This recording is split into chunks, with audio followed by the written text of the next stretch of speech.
Assalamualaikum warahmatullahi wabarakatuh. Selamat sore dan salam sejahtera bagi kita semua. Perkenalkan, nama saya Muhammad Purwanto, dosen Teknik Kimia Institut Teknologi Kalimantan. Mohon izin menyampaikan jenjang pendidikan yang saya tempuh. Saya menempuh S1 di jurusan Kimia Universitas Negeri Surabaya, dan kemudian lanjut S2 di jurusan Kimia Institut Teknologi 10 November, dan alhamdulillah dapat melanjutkan program doktoral S3 Ilmu Kimia di Institut Teknologi 10 November yang kolaborasi risetnya dengan Advanced Membrane Technology Research Center University Teknologi Malaysia. Alhamdulillah dari pengalaman saya di bidang membran itu, saat ini saya mendapat tugas utama untuk mengampu mata kuliah teknologi membran.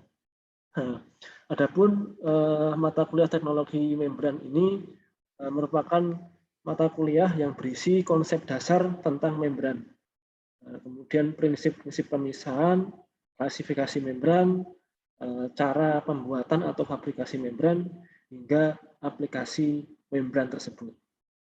Kemudian kemampuan yang diharapkan dimiliki oleh mahasiswa setelah mengikuti perkuliahan ini adalah mahasiswa mampu menjelaskan pengertian membran, dasar-dasar metode pembuatan membran, analisa sifat kemampuan membran, serta aplikasinya pada berbagai bidang, baik itu pengolahan air, bidang energi, bidang kesehatan, dan pada pengolahan gas.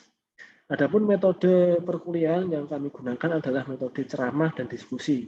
Jadi di sela-sela saya menyampaikan materi, kemudian ada tanya jawab dan diskusi di dalamnya.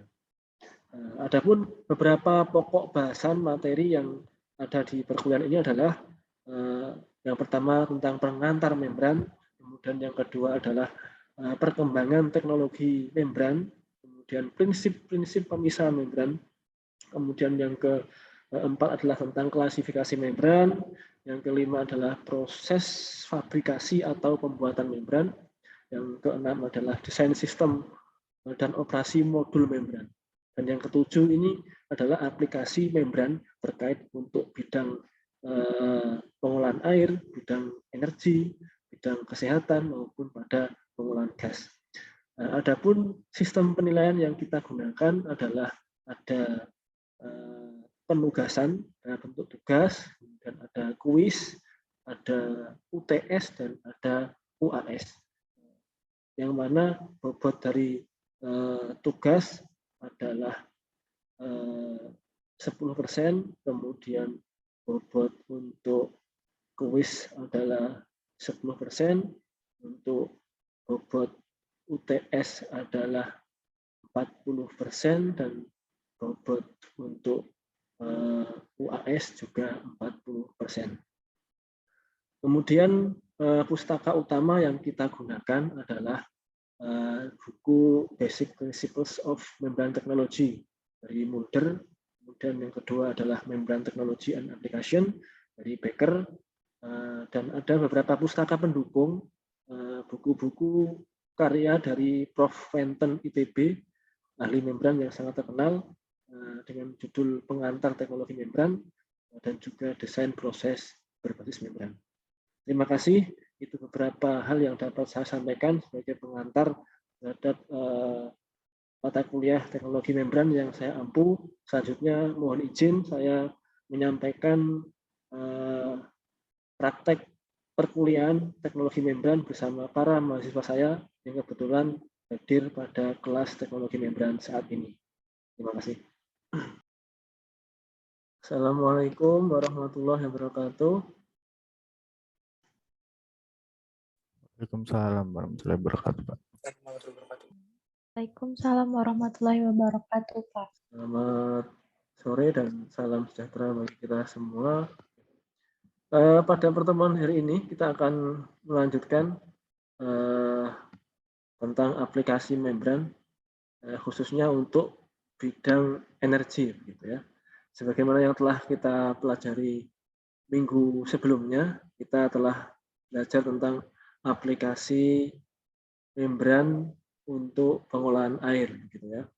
Dan hari ini saya akan izin share sebentar terkait dengan membran untuk bidang energi, begitu. Sebelum saya mulai perkuliahan hari ini, mungkin kita review sebentar ya dengan materi kita sebelumnya. Mungkin ada salah satu yang mau menyampaikan reviewnya materi kita sebelumnya tentang aplikasi membran untuk pengolahan air. Silakan.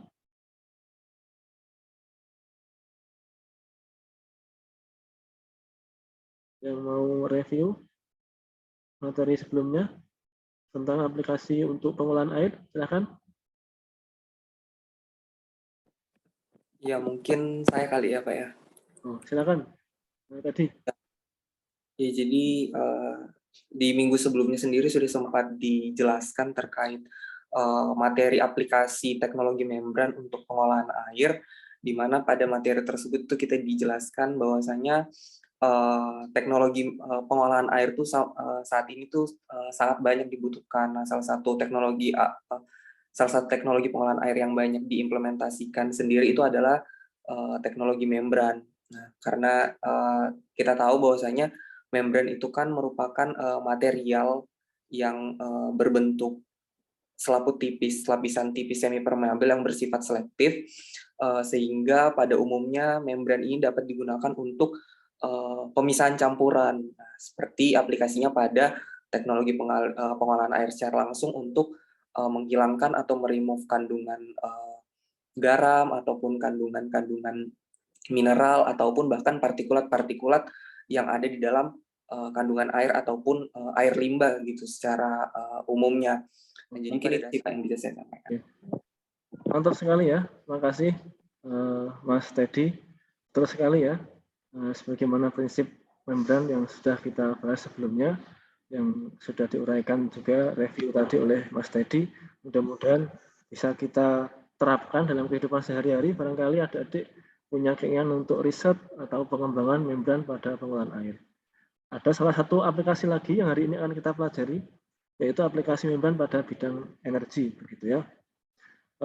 Adapun kemampuan akhir yang direncanakan dari pokok bahasan aplikasi membran pada bidang energi adalah mahasiswa mampu memahami dan menjelaskan konsep membran pada aplikasi di bidang energi. Nah, itu kemampuan akhir yang diharapkan pada perkuliahan kita hari ini. Adapun bahan kajian yang akan kita bahas pada hari ini adalah yang pertama terkait sel bahan bakar. Ini adalah salah satu aplikasi untuk bagaimana menghasilkan energi yang ramah lingkungan yang bernama sel bahan bakar atau fuel cell. Yang kedua adalah membran elektrolit itu sendiri seperti apa, cara kerja membran elektrolit, kemudian yang keempat sifat dan karakteristik membran elektrolit untuk sel bahan bakar, dan yang kelima adalah bagaimana teknik uji performa membran tersebut. Baik, yang pertama terkait dengan pengantar apa itu sel bahan bakar, bahwa sel bahan bakar merupakan sebuah alat elektrokimia yang dapat mengubah energi kimia menjadi energi listrik secara terus-menerus. Artinya bahwa ini adalah sebuah alat pengembangan di mana di dalam pola aplikasinya kita melibatkan membran di dalam proses kerjanya, begitu. Bahwa sel bahan bakar atau fuel cell ini mirip dengan baterai biasa, namun ada sedikit perbedaan bahwa ketika baterai itu yang memiliki kemampuan untuk menyimpan energi. Tapi kalau fuel cell atau sel bahan bakar ini adalah langsung menghasilkan energi secara terus-menerus. Itu perbedaan utama antara sel bahan bakar dengan baterai pada umumnya.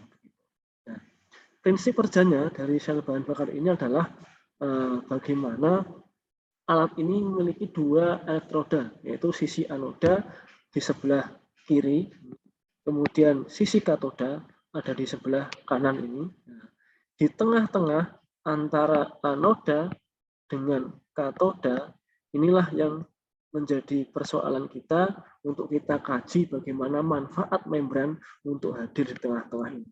Nah, ini yang disebut sebagai elektrolit. Nah, ini merupakan lapisan tipis semi permeabel sebagai penghubung antara anoda sama katoda. Nah, kemudian bahwa dalam prinsip kerja sel bahan bakar, ya, kita ketahui sisi anoda itu ada fuel berupa hidrogen yang nantinya akan terurai membentuk H+ pada sisi anoda, sisi sebelah kiri ini, yaitu menghasilkan H+ dan menghasilkan elektron. Yang mana ketika 2H2 terurai membentuk 4H+ dan 4 elektron, nanti prinsip kerjanya adalah bahwa 4H+ ini nantinya akan berjalan menyeberang melalui membran untuk menuju ke katoda. Sedangkan elektronnya nah, itu akan melalui sirkuit luar, naik ke atas. Sehingga membran ini sebagai jalur lintasan proton atau H+. Yang nantinya ketika H+ sudah menyeberang sampai ke katoda, H+ akan bertemu dengan elektron yang tadi melalui sirkuit luar, sehingga ada 4 elektron, ada 4 H+, dan di sisi katoda itu disupport dengan oksigen. Nanti oksigen juga akan masuk, maka menghasilkan hasil sampingnya berupa H2O. Nah, inilah yang dikatakan kenapa prinsip kerja sel bahan bakar menghasilkan H2O sehingga tidak mencemari lingkungan atau biasa disebut dengan energi terbarukan yang ramah lingkungan. Nah, sehingga segala upaya dilakukan bagaimana kita menghasilkan membran ini yang sangat bagus sehingga memiliki kualitas yang baik untuk aplikasi sel bahan bakar. Nah ini kalau kita lihat proses kerjanya membran elektrolit yang di dalam proses sel bahan bakar ini berada antara anoda sama katoda. Jadi di sebelah kiri ini adalah sisi anoda, sebelah kanan ini adalah sisi katoda. Yang mana kita ketahui hidrogen masuk, ya, proton berjalan menuju katoda, begitu ya. Nanti elektron melalui sirkuit luar sehingga ada beda potensial menghasilkan energi listrik sehingga bisa menyalakan lampu ya. Yang mana proton ketemu dengan oksigen ketemu dengan elektron maka menghasilkan suatu molekul air. Nah, itu prinsip kerja untuk sel bahan bakar. Lalu yang poin penting di sini adalah membran itu sendiri ya, yang mana membran di dalam proses sel bahan bakar itu ada beberapa tipe ya, tapi yang bisa kita kembangkan secara optimal di sini yang berpotensi adalah direct methanol fuel atau DMFC. Yang mana memiliki beberapa keunggulan seperti mudahnya untuk distribusi fuelnya, kemudian sistemnya untuk desainnya simple, kemudian memiliki efisiensi yang cukup baik dan menghasilkan keluaran output energi yang cukup tinggi. Itulah kenapa DMFC ini menjadi salah satu tipe sel bahan bakar yang sangat diminati saat ini. Nah, di samping ada PMFC, kemudian PAFC, AFC, NFC maupun SOFC. Tapi direct methanol fuel cell ini adalah salah satu teknologi yang menggunakan membran sebagai lapisan penghubung antara anoda sama katoda yang dapat menghasilkan energi dalam jumlah yang tinggi. Nah, saat ini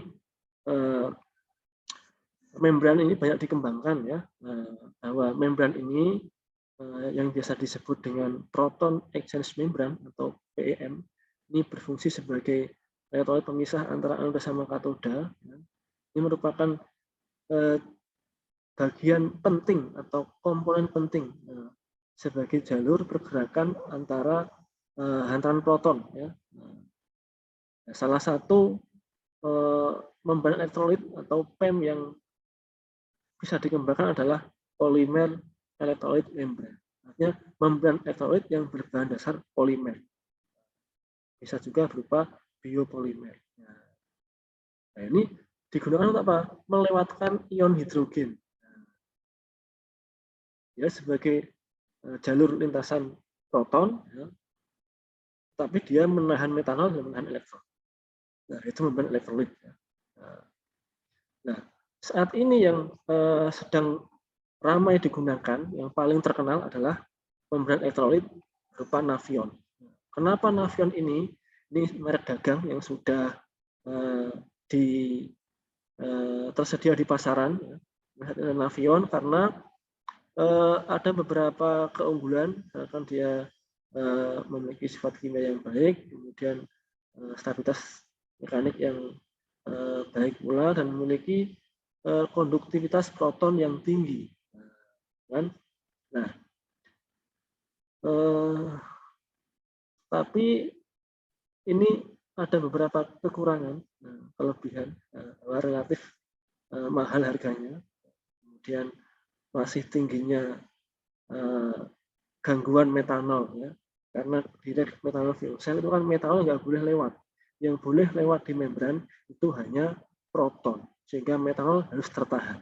Nah, kelemahan Nafion adalah masih ada gangguan metanol atau high metanol crossover. Nah, kemudian juga memiliki sistem operasi pada suhu yang rendah, serta dia mudah terdehidrasi. Pada suhu tinggi, membrannya kehilangan air. Padahal komponen air di sini penting sebagai jalur lintasan proton. Nah, sehingga perlu dikembangkan alternatif membran.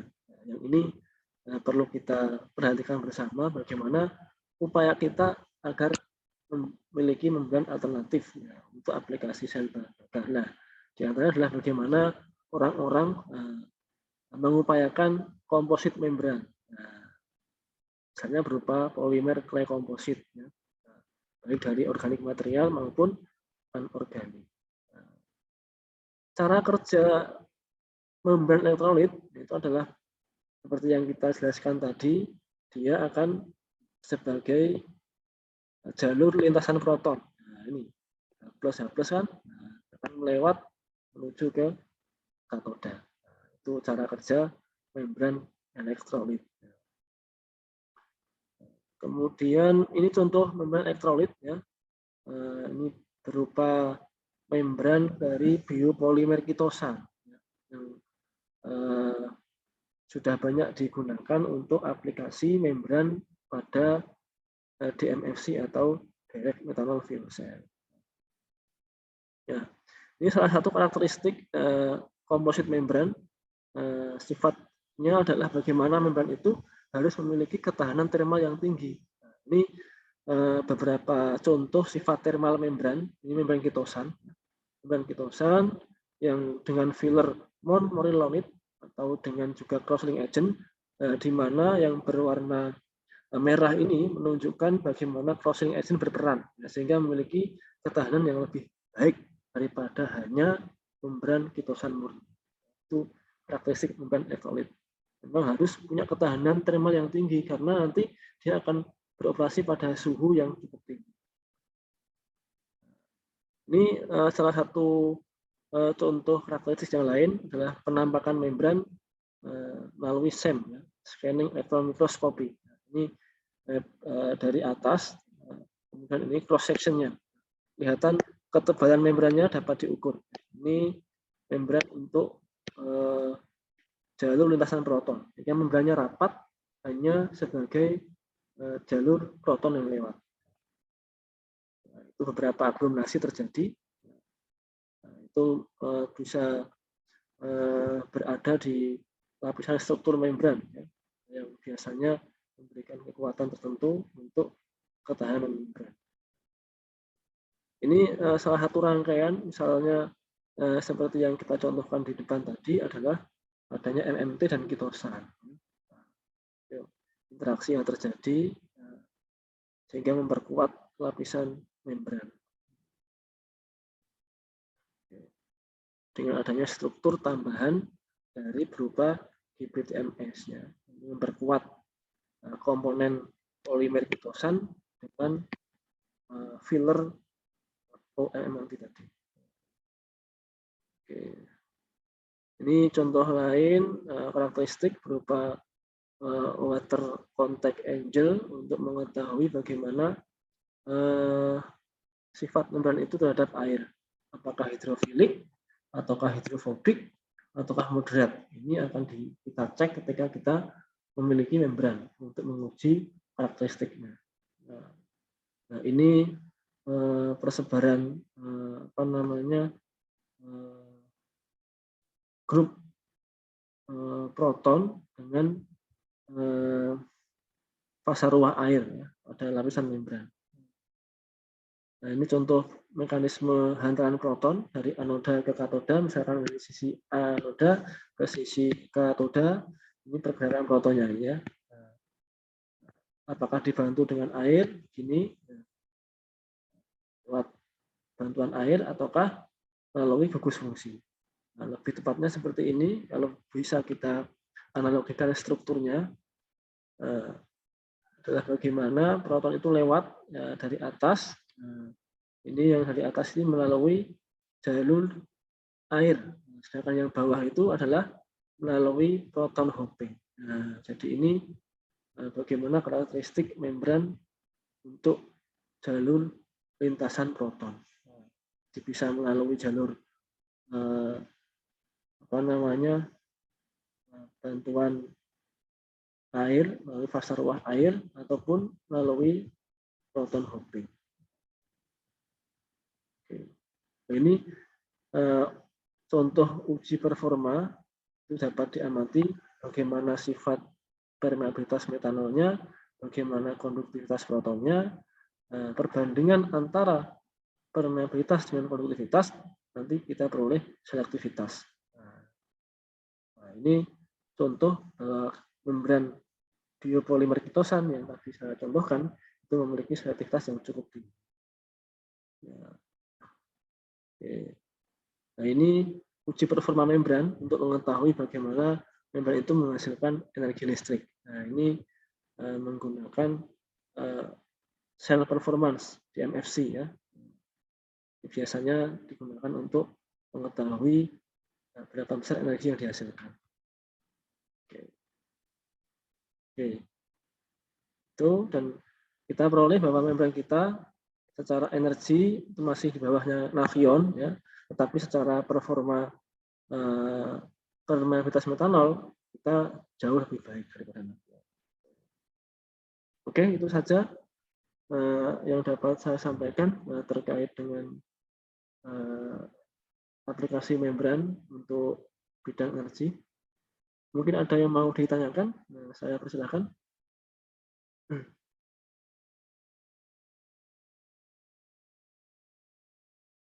Mungkin saya Pak izin bertanya.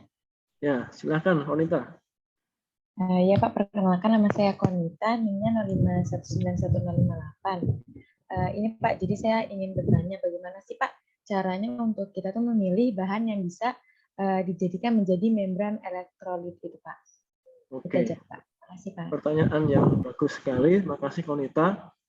Jadi pada pertemuan awal-awal terdahulu kita sudah pernah belajar bagaimana teknik pembuatan membran. Nah, terus bagaimana pertanyaan Konita memilih material yang cocok untuk membran elektrolit pada aplikasi sel bahan bakar.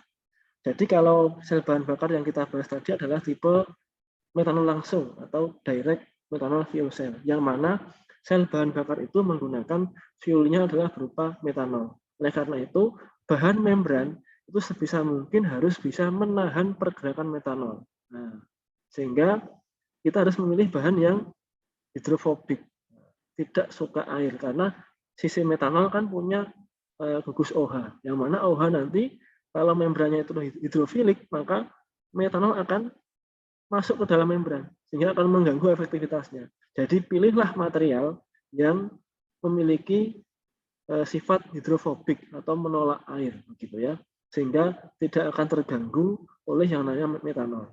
Kalau hal itu terjadi, maka metanol tidak akan mengurangi performa dari kinerja membran.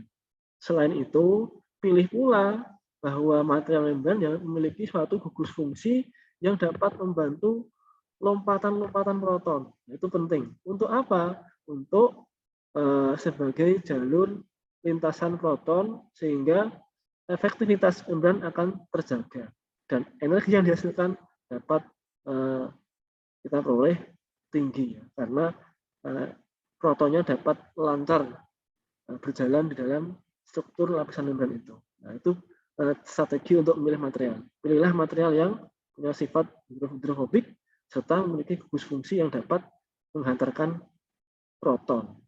Itu wanita ya. Iya Pak, makasih Pak. Jadi ada dua Pak tadi ya Pak ya. Gugus fungsinya untuk membantu lompatan dari proton sama dia yang memiliki sifat bahannya hidrofobik. Ya, Secara betul garis sekali. besar gitu Pak ya. Ayo. Makasih banyak Pak. Sama-sama. Ada lagi yang mau tanyakan? Saya Pak. Oh, silakan, Rahmadin. Nah, saya mau tanya Pak, bagaimana membran elektrolit itu dapat memiliki performa yang tinggi Pak? Oh ya, pertanyaan yang bagus, Rahmadin ya. Bagaimana membran elektrolit memiliki performa yang tinggi? Nah, jadi performa yang tinggi itu dipengaruhi oleh beberapa hal. Yang pertama adalah konduktivitas proton yang tinggi. Nah, jadi usahakan bahwa membran itu harus memiliki tingkat konduktivitas yang tinggi. Sehingga harus disiapkan bagaimana membran itu banyak proton yang lewat. Apakah lewat proton melalui bantuan fasa ruah air, molekul-molekul air tadi, ataukah lewat proton hopping. Yang kedua adalah perlu diuji bahwa kapasitas pertukaran ion tinggi. Maka diuji dengan KPI namanya, kapasitas pertukaran ion. Yang ketiga adalah water uptake. Sehingga perlu membran itu diuji di awal itu harus memiliki water uptake yang cukup. Karena bahwa kondisi membran ketika dilakukan operasi fuel cell atau sel bahan bakar harus pada kondisi mengandung fasa ruah air. Karena fasa ruah air ini yang akan membantu jalurnya pergerakan proton. Nah, tiga hal itu yang kemudian menjadi penting untuk meningkatkan performa dari kinerja sel bahan bakar untuk menghasilkan energi dalam jumlah yang tinggi. Itu Rahmadin. Oke Pak, baik Pak. Baik, terima kasih. Ada lagi?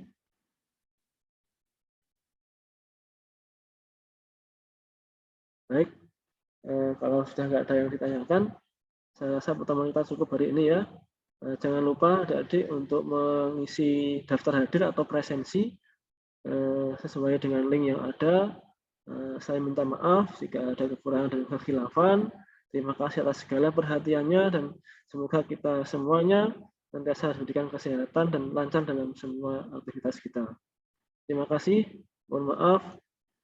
Selamat sore dan wassalamualaikum warahmatullahi wabarakatuh. Waalaikumsalam warahmatullahi wabarakatuh. Terima kasih banyak Pak. Terima kasih banyak Pak. Terima kasih semuanya.